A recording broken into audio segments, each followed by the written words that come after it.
had them all picked out, and of course now I've moved everything around. Hey everybody, Luxinda Swirl here. New day, new tumbler project. We're actually going to be doing 2 tumblers in this video. I was contacted recently by the fine folks at IntoResin, and they asked if I would like to try out a couple of their products, including their epoxy resin, and they also sent me a box of 15 holographic glitters. They call it holographic glitter powder, but what it is a wonderful chunky mix. So you have the big pieces all the way down to very, very ultra fine pieces of glitter all mixed together. So it's a chunky mix. They are all holographic and just absolutely gorgeous. Very quickly, I'm not going to use all the colors today. I'm not going to do that, but we'll run through them. We have a spring green, rose red, brown, silver gray, which is more of a steel. So this is the silver. Look at that hollow. Wow. And this is the silver gray. Orange, red, blush, sky blue. That is a gorgeous turquoise, isn't that? Gold. This is just blue, light purple, green and purple, and finally sapphire blue. Look at that. Wow. All right, so here's what we're going to do. I'm going to test out their resin on 2 different tumblers. On one tumbler, I'm going to do an alcohol ink swirl, which is a pretty standard way of testing out a new resin just to see how the resin behaves when you drop some alcohol ink onto it. And for this other one, we are going to use a few of these glitters, and I'll show you which ones. I'm going to use the gold, the sapphire blue, the blue, purple, the green, and the rose red. On this tumbler, I'm still going to use their resin, but a lot less of it. I'm not going to do the epoxy method exactly, but I am going to use very, very little resin because I don't want the glitters to move. I'm going to try and drop them in specific areas and then have them stay there. So just a little bit of resin on here and more resin on here because I want it to move around when we drop on the alcohol inks. And we're back. Okay, I have 2 turners out. I'm going to try and do all of this. This is a 1-to-1 ratio resin. Once you mix it up, it has about 30 minutes of working time, and I think that'll be enough. I'm going to put about 20 milliliters on here because I want it to move around. And onto that tumbler, I'm going to drop the following alcohol inks. These are all Marabou's new 2022 collection. Dark Denim, which is sort of an indigo, jungle, which is a dark green, and then dark blue green, which is a very dark turquoisey color. So I'm going to drop those on. You probably won't be able to see them on the black background, but that's okay because I'm going to take some of the Marabou Sinker White and I'm going to mix it in with a little bit of resin, and that will be the drizzle that will bring out the color.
And we're back. Okay, after I turned the camera off last time, I waited a while till the epoxy method layer underneath the glitter had set up, had had time, a few hours. And then I put a layer of 30 milliliters of Mr. Nola's Glitters Fast Set. They're quick set because it's really, really thick, and I wanted to try and cover up as much of this chunky glitter as I could with one application. And I let that spin, and it is just gorgeous. And this one is very much like the two I made with the craft resin. I will insert something here so you know what I'm talking about in case you haven't seen those videos. I will link to them below also. And once again, I find this deliberate fisheye or deliberate crater in the resin to just be part of a fascinating pattern. I absolutely love it. There is nothing about this I don't like. It will get more resin on it. I have decided not to decal these. I've decided to leave them the way they are because they're gorgeous as is, and they're even prettier out in the sunshine. I think this is one of the most stunning jewel tone tumblers I've ever seen.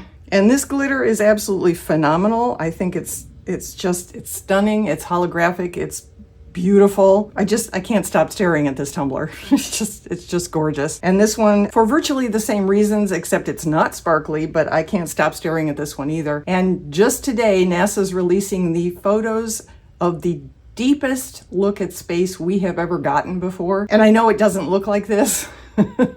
Their photos are much more spectacular, but this still reminds me of space and comets, and I love it. I absolutely love it just the way it is. So I'm not going to put decals on these. I'm not going to put sayings on these. If you disagree with that and you have what you think is the perfect saying to go on the glitter one or to go on the deep space one, feel free to leave a comment below. I'm always curious if somebody has just the perfect saying to put on one of my tumblers. Go ahead and put it down in the comment section. I can't thank IntoResin enough for letting me try out their epoxy resin and their gorgeous holographic glitters. I will link to everything below in the description area. I will see you in the next video. Thank you.